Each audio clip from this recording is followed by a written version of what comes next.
Topic of friction.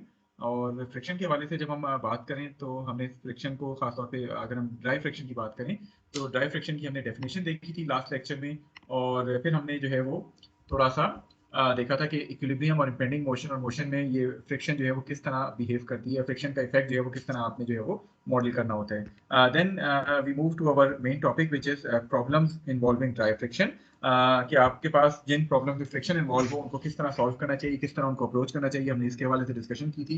And we discuss 3 different types of problems which you may encounter while dealing with friction. The first type of problem which is no apparent impending motion. इससे क्या मुराद है कि आपके पास इस case में जो first case है, number of unknowns जो होंगे, तो अगर मैं इसको लिखूं, number of unknowns for this case are going to be equal to the number of equilibrium equation. ठीक है, तो हमने फर्स्ट केस के बारे में बात की थी। Those problems are strictly equilibrium problems, जिसमें आपके पास जो नंबर ऑफ अननोन्स हैं वो नंबर ऑफ इक्विलिब्रियम इक्वेशंस के बराबर होंगे। इसमें आप फ्रिक्शन को भी एज अ अननोन लेके डील करते हैं। आप इक्विलिब्रियम इक्वेशन सॉल्व करके फ्रिक्शन की वैल्यू फाइंड करते हैं, and after finding that value of friction you are going to compare that friction force, जिसको मैं अगर सपोज एफ से डिनोट करता हूँ, तो आप मैक्सिमम स्टैटिक फ्रिक्शन से इसको कंपेयर कर देंगे, and this value of F should be less than और equal to mu S n. So आपके पास जो इक्विलिब्रियम इक्वेशन से फ्रिक्शन की वैल्यू आती है, that should be less than or equal to mu s n. If this inequality is satisfied, then the body would remain to be in equilibrium. So this was the first case which is strictly dealing with the equilibrium of that particle. Now the second case is आपके पास impending motion हो रहा है at all points of contact. So that rigid body जिसकी आप analysis कर रहे हैं, it is in contact at more than one points और from the surroundings, और आपके पास तमाम points पे जो है वो rigid body on the verge of sliding है। इस सूरत में आपके पास जो सिनेरियो आता था वो क्या था कि आपके पास जो नंबर ऑफ अननोन्स हैं, अगर मैं इसको इस तरह लिखूं, so the number of unknowns for this case should be equal to the number of equilibrium plus friction equations। ठीक है, तो आपके पास जो नंबर ऑफ अननोन्स हैं वो इक्वल है number of equilibrium equations plus number of frictional equations.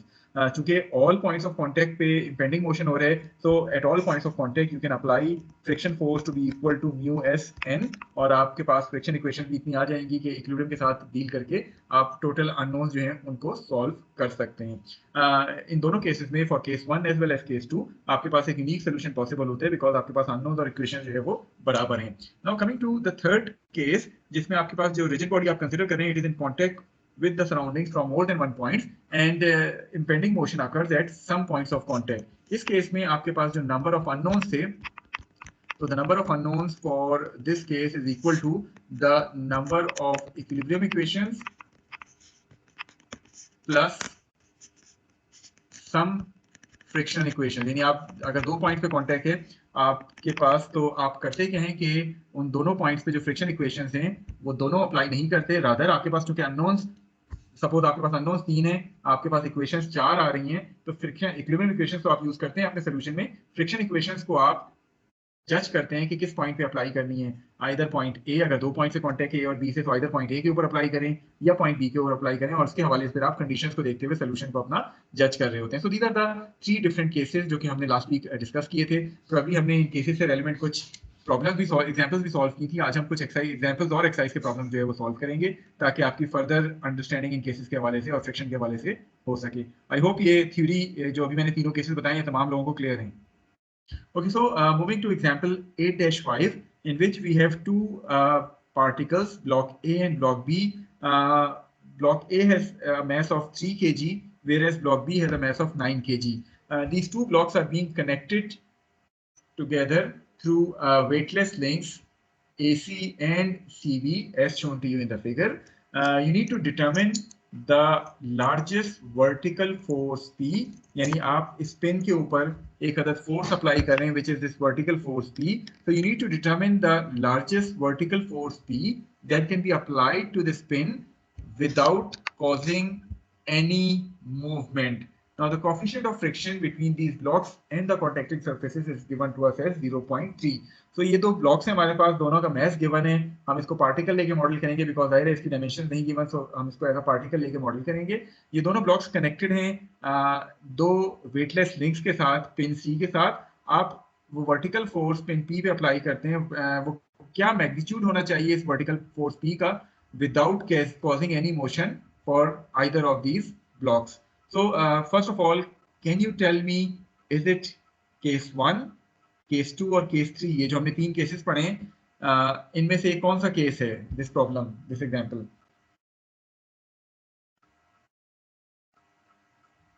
To 2 और 3?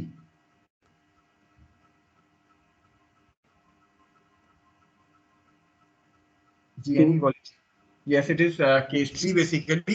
Case 3 क्या था कि impending motion occurs at some point of contact. यहाँ हो सकता है जब आप P अप्लाई करें, there is a possibility that motion or slipping occurs at point A and not point B. Second possibility क्या है कि slipping occurs at point B and not at point A. और third and very rare possibility क्या है कि sliding या slipping occurs simultaneously at point A and B. So आपके ख्याल में common sense क्या कहती है? पहले स्लिपिंग जो है वो ए से स्टार्ट होगी या बी से?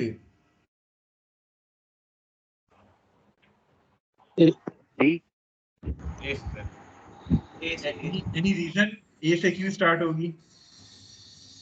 लाइटर वेट सर मैस कम है, इनर्शिया कम होगी। मैस कम है तो आपके पास मोमेंट आर्म भी उसका ज्यादा है, जिसकी वजह से देयर इज अ पॉसिबिलिटी कि आप ए से स्लाइडिंग स्टार्ट होगी। लेकिन बहरहाल हम इसको चेक भी कर लेंगे once we move on to the solution. Okay, now let us first of all start drawing the free body diagram of the masses which are involved here. The first thing involved here is this pin C.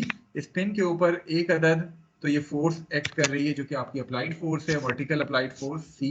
इसके अलावा आप जब इस rigid link AC को remove करेंगे, you are going to get a force FAC here which is being represented as FAC. और इसी तरह जब आप रिजिड लिंक CB को रिमूव करेंगे, you are going to get a force which is FCB, and basically this angle is given to you as 30 degrees. So this is the free body diagram of pin C. अगर मैं A की बात करूं तो A के ऊपर मेरे पास यहाँ जो फोर्सेस एक्ट कर रही हैं वो कौन सी फोर्सेस हैं? One is the weight of particle A which is acting downward. Second one is the normal reaction and A which would be acting upward. Now what about friction? A किस direction में move कर सकता है?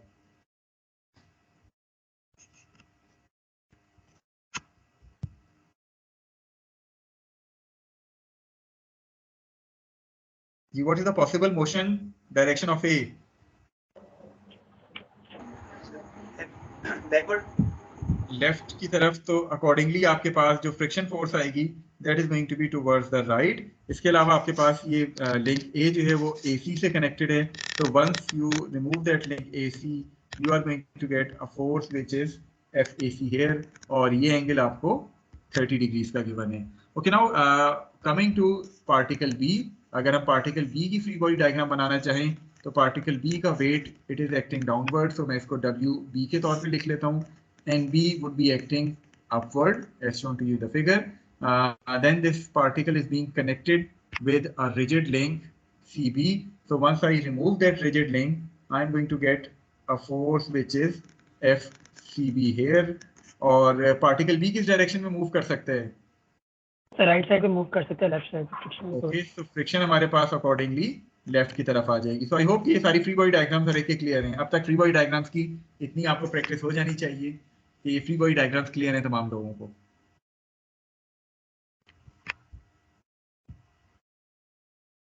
जी clear हैं तमाम free body diagrams? Yes sir, clear. चलिए, Yes, sir. तो starting with Yes, sir. The free body diagram of this pin C। चूंकि हम सारी चीजें पार्टिकल लेके मॉडल कर रहे हैं तो पार्टिकल के लिए इक्वेशंस ऑफ इक्विलिब्रियम कौन कौन सी होती हैं?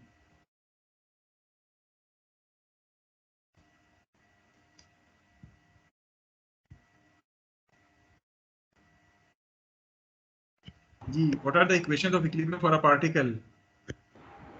Sir summation of x is equal to 0, y is equal to Okay, so summation fx and summation y equal to 0. So applying those equations of equilibrium for pin C, particle A and particle B, starting with pin C, आपके पास अगर मैं summation fy से start करूं, so what are the forces which are acting on this pin along the y-axis?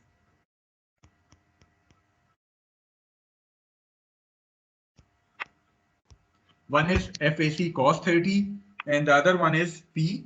So minus P should be equal to 0. This will give me the value of FAC in terms of P to be equal to 1.155 P. Clear है ये चीज, ये equation clear है हर एक को, कोई doubt तो नहीं है किसी को?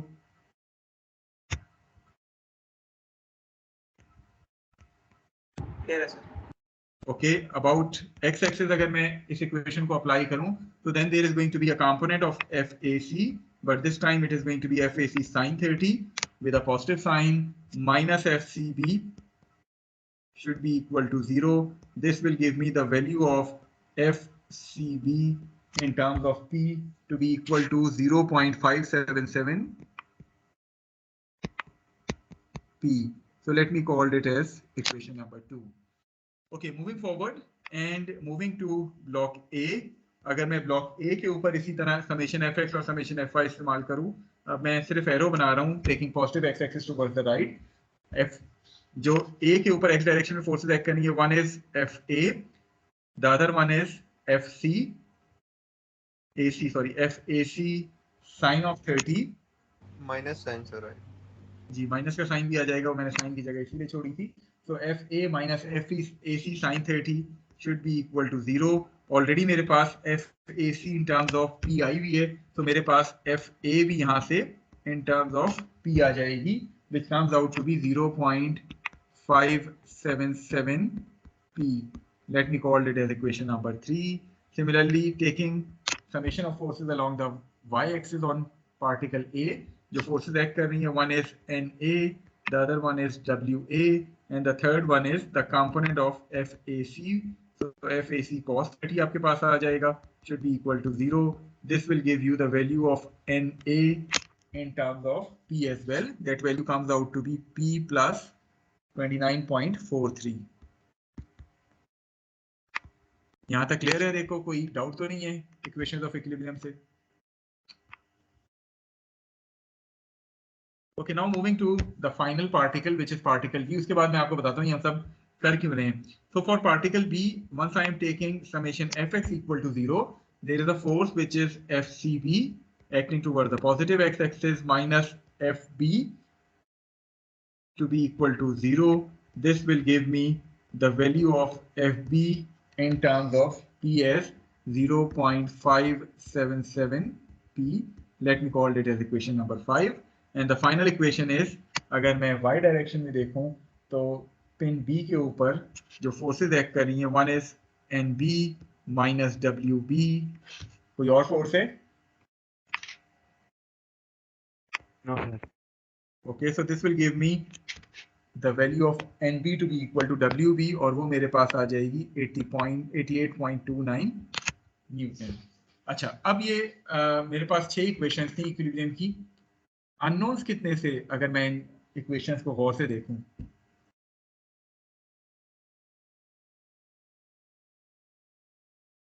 सर 7 कौन कौन से? 6. सर पी भी तो है ना सर एक फोर्स। बिल्कुल, पी भी अननोन है, FAC अननोन है, FEC अननोन है, FA अननोन है, NA अननोन है और FB अननोन है। तो 6 equation, 7 unknown. What about the frictional equations? Sir 2 आएंगी लेकिन हम किसी एक को सर कंसीडर करेंगे जी। तो अब देखिए, अननोन आपके पास 7 हैं, इक्वेशंस आपके पास 6 इक्विलिब्रियम है प्लस 2 फ्रिक्शनल इक्वेशंस हैं at point A and B, F equal to mu N वाली। सो अब इनमें से कौन सी फ्रिक्शन इक्वेशन को आप इक्विलिब्रियम के साथ मिला के इस्तेमाल करेंगे सिस्टम को सॉल्व करने के लिए? वो 2 पॉसिबिलिटीज हैं, रादर 3 पॉसिबिलिटीज हैं। The first possibility is either slipping occurs at point A and not at point B, जो कि ज्यादा कॉमन सेंस है। वजह क्या है कि A का मैथ जो है वो कम है एज कम्पेयर टू B, बहुत कम है, रादर 3 kg और 9 kg। तो जिसका मैथ कम होगा, जाहिर सी बात है उसकी मोशन के चांसेस जो है वो ज्यादा हो जाते हैं। फिर सेकंड पॉसिबिलिटी क्या है, जो कि शायद कॉमन सेंस कहती है कि नहीं होगी, वो ये है कि B में पहले स्लाइडिंग स्टार्ट हो और A में बाद में स्टार्ट हो। और तीसरी पॉसिबिलिटी क्या है कि दोनों में साइमल्टेनियसली स्लाइडिंग जो है वो स्टार्ट होगी। So if we are going for the first assumption, that is sliding occurs at point A and not at point B, इस सूरत में आप फ्रिक्शन इक्वेशन A पे कौन सी इस्तेमाल करेंगे?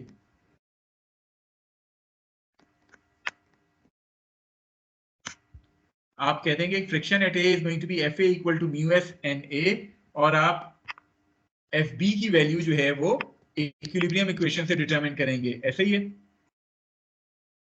Yes sir. Yes, sir. और उस FB को फिर आप कंपेयर कर देंगे with that inequality, that is the FB which you have determined from the equilibrium equation should satisfy this inequality, that is FB is less than equal to mu s and b, ऐसे ही है। Yes, sir. चलें, so assuming that, ये तो वो 6 equation हैं जो कि अभी हमने लिखी थी। so assuming that the block A slips first, then जिस तरह अभी हमने डिस्कस किया, we are going to apply the condition of impending motion on block A, which is FA equal to mu A and A, and then solving from that equation will give me the value of P to be equal to 31.83 Newton. आपके पास P की value आ गई जब आपने A के ऊपर sliding जो है वो कंसिडर की। Okay, now from equation number 5, ये जो हमने इक्वेशन नंबर 5 लिखी थी, इससे जब P की वैल्यू आ गई तो you can determine the value of FB। that value of FB from that equilibrium equation comes out to be 18.4 Newton. तो यहाँ आपके पास FB जो equilibrium equation से आया वो 18.4 न्यूटन आ गया था। जिस तरह अभी बात हुई है, we need to compare this FB from the maximum static friction force available at point B, which is mu s and b के बराबर। so that mu s and b at point B comes out to be 26.5 Newton. तो आपके पास 18.4 आया था। Is this less than or equal to 26.5? क्या ये inequality satisfy हो रही है? Yes sir. So since the inequality is satisfied, it means that our assumption is correct. However, if that inequality is not satisfied, यानी अगर ये satisfy नहीं होती, तो then हम जो है वो दूसरी condition को भी देखते हैं। यानी दूसरी कंडीशन फिर क्या हम कंसीडर करते हैं कि motion occurs at block B rather than block A. फिर हम बी के ऊपर F B equal to mu B N B लगाते और पी की वैल्यू फाइंड करते और ए की वैल्यू एफ इक्विलिब्रियम इक्वेशन से फाइंड करते और उसको inequality F s max equal to mu S N A से कंपेयर कर देते। I hope that the solution is clear to all of you. Yes sir. So this is basically the value of P, कि P की value जब हम इस point तक पहुंचाएंगे तो the block at A is on the verge of sliding। इससे ज्यादा हम जब वैल्यू बढ़ाएंगे तो मोशन स्टार्ट हो जाएगा इस पूरे मैकेनिज्म में पॉइंट A के ऊपर। So the value of P which would start motion is 31.83 Newton. Any question, any query regarding this example 8-5?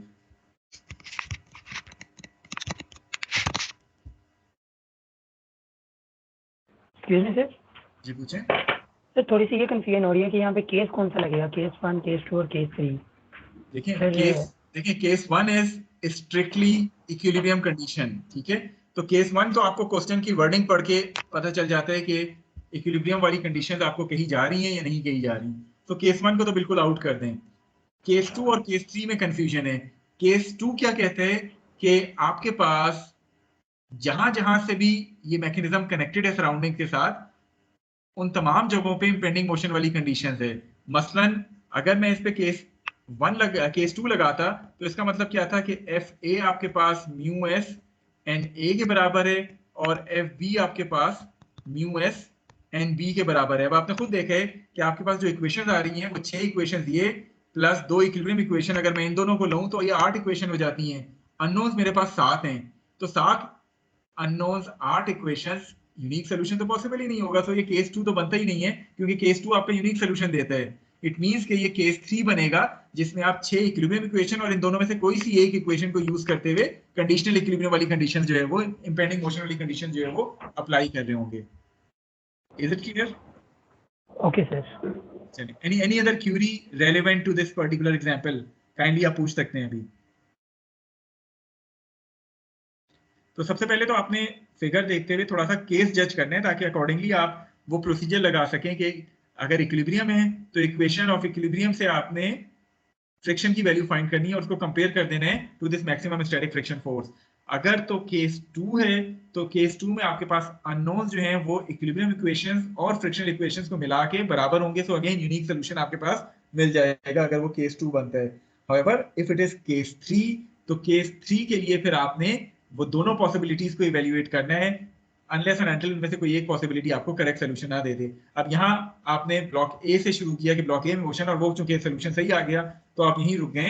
However अगर आप चाहें तो रफ में सेकंड पॉसिबिलिटी को भी चेक कर सकते हैं और डेफिनेटली वो चेक करेंगे तो आपको वो गलत सोल्यूशन ही देगा। तो आप फिर कह सकते हैं कि आपके पास assumption number 1 correct है, यानी motion जो है it is going to occur at point A and not at point B.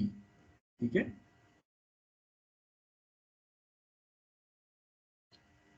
Okay sir. Shall we move forward?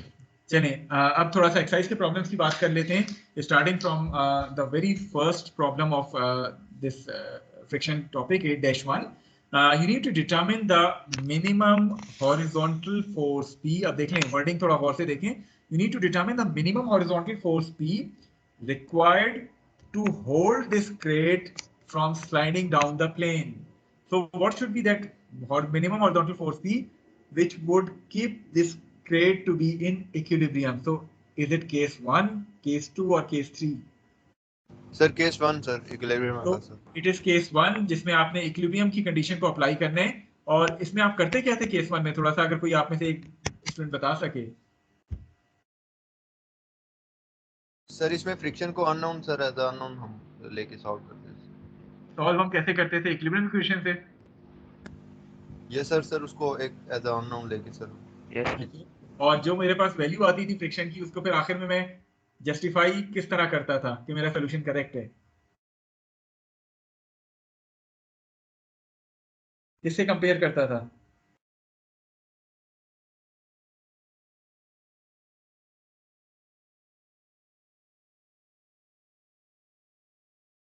Ji, any student जो जवाब दे सके कि ठीक है आपके पास इक्विलिब्रियम इक्वेशन से फ्रिक्शन की वैल्यू आ गई, पर करेक्टनेस ऑफ सॉल्यूशन मुझे किस तरह पता चलता था?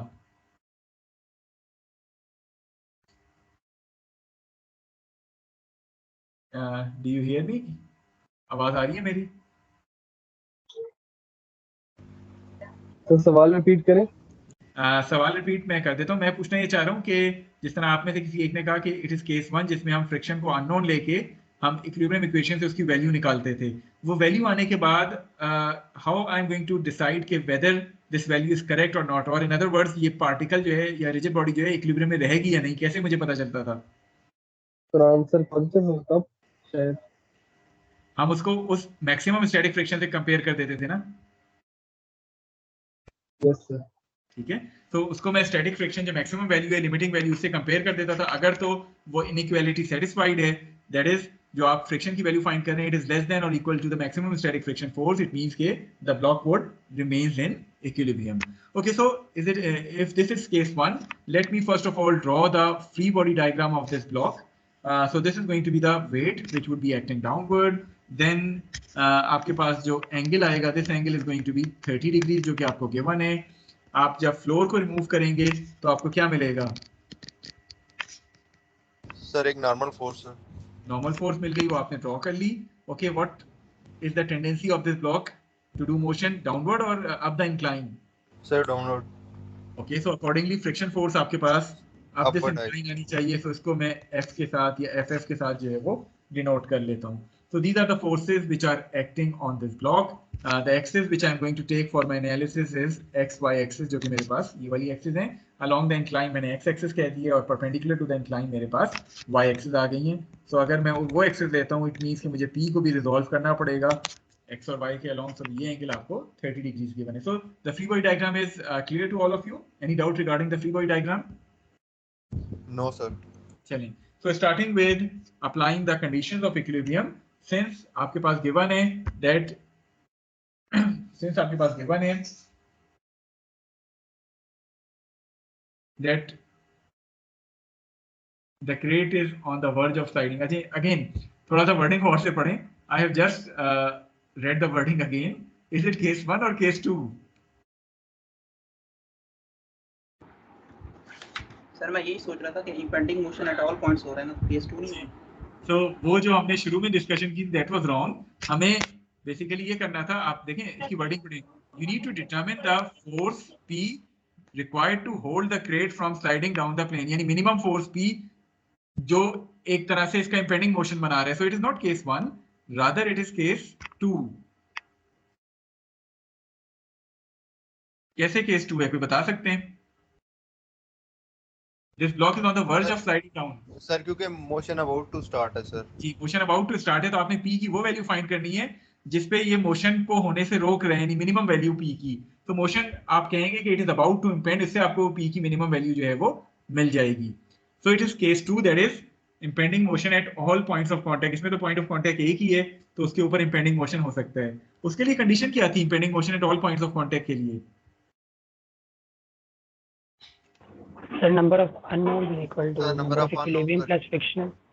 ठीक है, so number of unknowns for case 2 should be equal to number of equilibrium equations plus friction equation plus number of friction equations. ऐसे ही है. Okay, so if that block is about to start its motion, what should be the value of friction force? sir mu s n.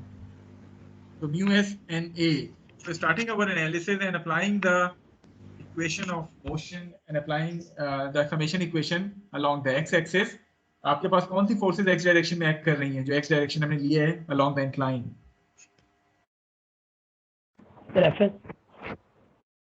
One is P cos 30, the other one is friction force which is 0.25 यानी mu n के बराबर, तो 0.25 na. कोई और चीज जो x direction में act कर रही है आपके ख्याल से? sir weight का component Weight का sign component. sir sin component Positive, negative? sir positive होगा sir. Are you sure? yes sir वो negative sir. Negative होगा. So P cos 30 plus mu n a minus W sin 30 should be equal to 0. Let me call it as equation number 1. Similarly, applying summation Fy equal to 0. The forces acting along the y-axis are P sin of 30 with a negative sign. So आपके पास एक other P sin of 30 आ गया with a negative sign. Then the other thing is NA. So आपके पास वो NA की value आ गई है. And the third one is W cos of 30 with a positive or negative sign? Negative sign. So ये आपके पास negative आ गया, should be equal to 0. अब जरा और से देख के बताएं, दो इक्वेशंस हैं, अननोन कितने हैं दो इक्वेशंस में? Sir, 3. कौन से 3? Sir, NA, W और P. NA, Sir, weight तो मिला हुआ है. Sir, जी, weight तो weight मिला is हुआ given to है. you. So सिर्फ और सिर्फ NA और P आपके पास अननोन है. So once you solve these two equations for these two unknowns, you are going to get the value of NA, which is equal to 494.94 Newton, and the value of P would be equal to 140 Newton. ठीक है? Any query regarding this problem? sir minus W sin 30 क्यों minus में क्यों आ रहा था? देखें, आप W को रिजॉल्व करें ना. W के जब आप दो कंपोनेंट्स बनाएंगे, एक कंपोनेंट बन रहा है इस डायरेक्शन में, एक कंपोनेंट बन रहा है इस डायरेक्शन में, तो ये दोनों कंपोनेंट्स नेगेटिव x और नेगेटिव y के अलॉन्ग नहीं बन रहे. Okay, in that sense. Okay, sir. ठीक है. ठीक है, we are taking x axis along the incline, positive x axis up the incline, और positive y axis जो है वो हम ये perpendicular that incline upward ले रहे हैं. So accordingly आपके जो W के कंपोनेंट्स बन रहे हैं वो नेगेटिव x और नेगेटिव y के अलॉन्ग बन रहे हैं. ठीक है? Yes. चलिए, so moving forward, problem 8-6. In this case, we have this man who is climbing up the ladder and stops at the position shown after he senses that the ladder is on the verge of slipping. So this man is climbing on the ladder और अचानक वो sense करता है कि this ladder is on the verge of slipping. So he stops at that point. We need to determine the coefficient of static friction between this friction pad at A and the ground if the inclination of the ladder is theta equal to 60 degrees and the wall at B is smooth. So आपके पास ये बंदा wall ladder climb कर रहा था, अचानक उसने महसूस किया कि ये लैडर जो है वो बिल्कुल स्लिप होने वाली है when this inclination becomes theta equal to 60 degrees. You need to determine the coefficient of static friction between this ladder and the ground. The center of gravity of the man is at point G. Neglect the weight of the ladder. So again, first of all, tell me, is it case 1, case 2 or case 3? sir case 2. So it is again case 2 क्योंकि friction हमारे पास सिर्फ A point पे है, B पे तो वैसे ही smooth है. B पे वैसे ही स्मूथ है, तो वैसे भी देखिए आपको गिवन है कि this ladder is on the verge of slipping, so once it is on the verge of slipping, फिर तो आपने सिर्फ ये डिसीजन लेने हैं कि 2 और 3 में से कौन सा है। अब इसमें दो पॉइंट्स ऑफ कांटेक्ट हैं, point A and point B, लेकिन पॉइंट बी तो स्मूथ है, उस पर फ्रिक्शन एग्जिस्ट ही नहीं करती, देयरफॉर आपके पास स्लाइडिंग जो है वो occur at all points of contact, यानी केस 2 जो है वो आप लेके इसको सॉल्व करेंगे। So once you are taking case 2, you are drawing the free body diagram. A के ऊपर आपको एन ए मिल जाएगा फ्लोर को हटाने से, और बी के ऊपर आपको एन बी मिल जाएगा जब आप वॉल को रिमूव करेंगे। इसके अलावा आपके पास एक अदर वेट है जो कि डब्ल्यू एक्ट कर रहा है डाउनवर्ड। फ्रिक्शन किस सर डायरेक्शन में वेट आएगी? को तो निग्लेक्ट करना है ना सर। लेडर के वेट को निगलेक्ट करना है, लेकिन बंदे के वेट को निगलेक्ट नहीं करना। Yes sir friction left side पे आएगी। सर लेफ्ट साइड पे आएगी sir. So since the ladder is on the verge of sliding और वो sliding towards the right होगी, so accordingly आपके पास जो friction आएगी that is going to act towards the left, and since this ladder is on the verge of sliding, so the value of friction is going to be F equal to mu S n A, ठीक है, maximum static friction force के बराबर होगी। I hope that this point is clear to all of you. Okay, so Yes, sir. आपके पास अब ये rigid body है ladder, तो कौन सी equation of equilibrium से आप स्टार्ट करेंगे, x, y या moment?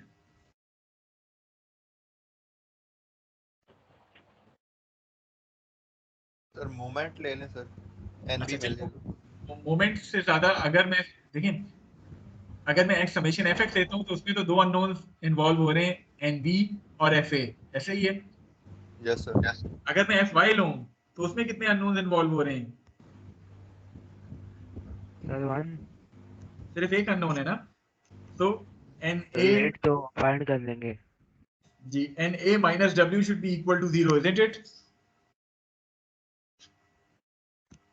So this will give me the value of na to be equal to w, which is basically 180 pound. I hope कि यहाँ तक क्लियर है रेको। Yes sir. अच्छा चले, na की वैल्यू मिल गई, अब मुझे क्या करना चाहिए? सर अब मोमेंट लेना चाहिए sir, about point A. About point a moment ले लूं? मेरा तो Yes. ख्याल है मोमेंट की हद तक तो आपकी बात ठीक है कि point मुझे B। मोमेंट लेना चाहिए, पर पॉइंट ए के अबाउट क्यों लूं? सर एन बी भी तो फाइंड करना है सर। एन बी भी फाइंड करना है, कहीं कहा है आपको कि एन बी की जरूरत है आपको? ओके सर, सर वो मैं क्वेश्चन नहीं देखा, मैंने कहा शायद सारे फाइंड करने हैं। हमें बेसिकली म्यू चाहिए, यानी फ्रिक्शन वाली चीज कहीं ना कहीं आनी चाहिए। तो अगर मैंने एन ए के अबाउट मोमेंट ले ली तो फ्रिक्शन वाली टर्म तो मोमेंट बनाएगी ही नहीं, तो म्यू तो फाइंड ही नहीं होगा। तो बेहतर नहीं है कि मोमेंट तो लूं लेकिन मोमेंट में बी के अबाउट ले लूं? Yes sir. तो इससे Yes. एनबी का मोमेंट 0 हो जाएगा, मुझे वैसे भी एनबी की जरूरत नहीं है। वेट कितना मोमेंट बनाएगा, कितना परपेंडिकुलर डिस्टेंस है from point B? 3 sir. It is 3। Okay, N A कितना मोमेंट बनाएगा पॉइंट, अच्छा वेट पॉजिटिव मोमेंट बनाएगा नेगेटिव? Negative negative. तो मैंने नेगेटिव साइन यहाँ डाल दिया। व्हाट अबाउट एन ए, वो पॉइंट बी से कितना परपेंडिकुलर डिस्टेंस पे है? Sir 10 cos 60।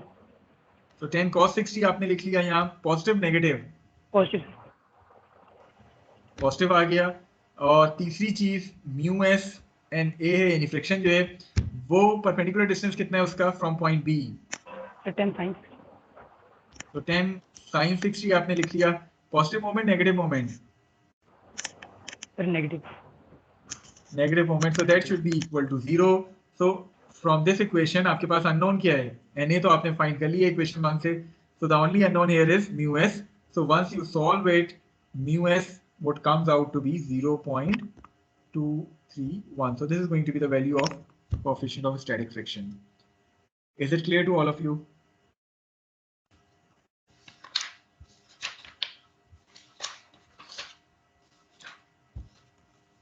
जी कोई क्वेश्चन? Yes sir. चलिए, so moving on to the final problem, उसके बाद थोड़ी सी ब्रेक कर लेंगे।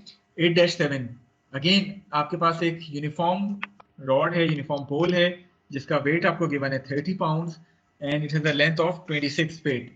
If it is placed against the smooth wall and on a rough floor, यानी वॉल अगेन स्मूथ है बी पे और फ्लोर रफ है ए पे, एट अ पोजीशन में d equal to 10 feet. Now will it remain in this position और will it remain in equilibrium जब आप इसको यहाँ छोड़ेंगे? Case 1, 2, 3 quickly.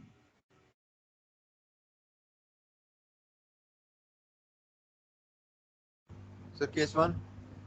So it is case 1 now. One इसमें अब इक्विलिब्रियम का पूछा। ये हमें क्लैरिटी है कि उसने कहा है कि आप जब इसको छोड़ेंगे तो क्या ये इक्विलिब्रियम में रहेगा या नहीं, इसी पोजीशन में रहेगा या नहीं।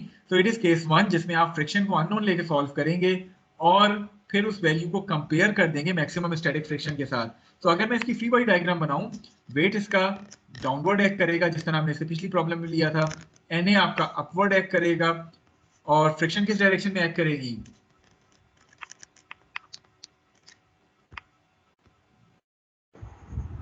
Sir again left left side side sir left side पे फ्रिक्शन है। तो अगेन लेफ्ट की तरफ मूव करेगी, लेफ्ट की तरफ फ्रिक्शन एक्ट करेगी। तो ये आपके पास फ्री बॉडी डायग्राम आ जाएगी। अब आपकी अपनी चॉइस है, आप थीटा डिटरमिन कर सकते हैं।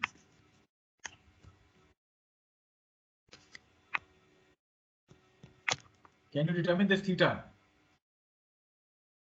हाइपोटेन्यूज 26 है, बेस 10 है, तो कौन सा साइन कॉस टेंजेंट में से फॉर्मूला है जिसमें बेस और हाइपोटेन्यूज इन्वॉल्व हों? Cos sir cos cos. Theta आपके पास क्या हो जाएगा? कॉस इनवर्स बेस बेस और ओवर हाइपोटेन्यूज। हाइपोटेन्यूज। ठीक है, तो ये आपके पास थीटा आ जाएगा which comes out to be 67.38 degrees. ठीक है, तो once you have found this theta, now quickly tell me equilibrium equation हमें कौन-कौन सी यहाँ अप्लाई करनी चाहिए आपके ख्याल में in order to find out the value of F A. Basically तो हमें एफ ए की वैल्यू चाहिए ताकि जो है वो हम ये जज कर सकें कि क्या ये इक्विलिब्रियम में रहेगा या नहीं। सर पहले हम y Fy एक्सिस पे करेंगे क्योंकि वो अच्छा, एक ही अननोन है वाई सर। एक्सिस पे अगर मैं करता हूँ अप्लाई, तो वाई एक्सिस के अलोंग कौन सी फोर्सेस हैं? डब्ल्यू एक्ट कर रहे हैं और और क्या एक्ट कर रहे हैं? Sir Na N A. Na तो डब्ल्यू और एन ए एक्ट कर रहे हैं, पॉजिटिव नेगेटिव मैंने साइन लगा लिए, that should be equal to 0। It will give me the value of N A to be equal to 30 pound.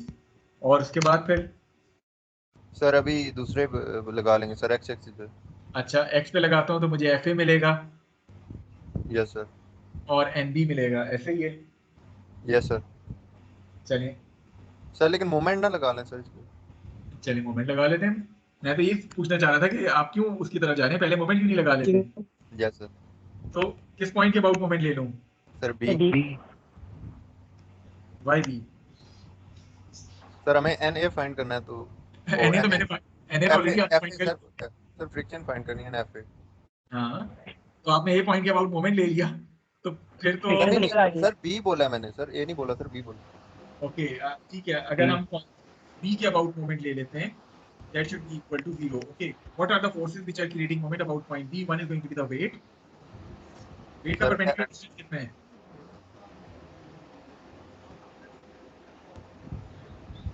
Sir 20 13 cos theta नहीं आएगा? यस सर 26 26 तो हाफ कर लिया ना सेंटर ऑफ ग्रेविटी, तो this is 13, okay this is 13, तो आपके पास 13 cos थीटा आ जाएगा। Positive negative? Sir negative. Negative आ गया। Okay, anything else? Friction force Na moment create करेगा,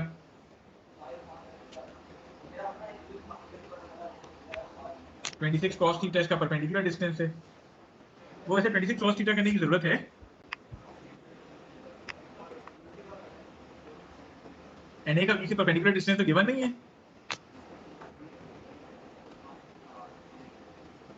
जी हाँ, यस उसी सर, में होगी। यस सर, वो 10 फीट सर गिवन। ठीक है, positive negative? Positive sir positive. और कोई आपके ख्याल में कोई चीज जो मोमेंट क्रिएट करे? Frictional Sir, friction. F A friction. So friction हम म्यू एन नहीं ले लेंगे because this is the equilibrium case, friction को अननोन लेके सॉल्व करेंगे। तो फ्रिक्शन एफ ए आ गया, perpendicular distance from point B कितना है? 26 सर ये 26 साइन सो 26 sin थीटा आ गया आपके पास। Minus positive negative? Negative negative. तो W आपको नोन है, Na आपने फाइंड कर लिया है, so only unknown here is Fa. Once you solve it, the value of Fa would comes out to be 6.25 pound. Now what should we do?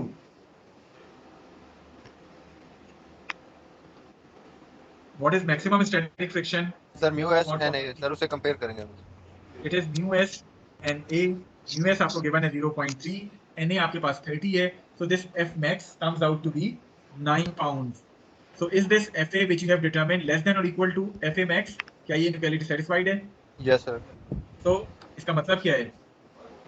ये हमारी condition sir true है, मतलब वो इक्विलिब्रियम में ही रहेगा sir. It means that once we leave this uniform rod in the position shown, it would remain in equilibrium. ठीक है? Is it clear to all of you?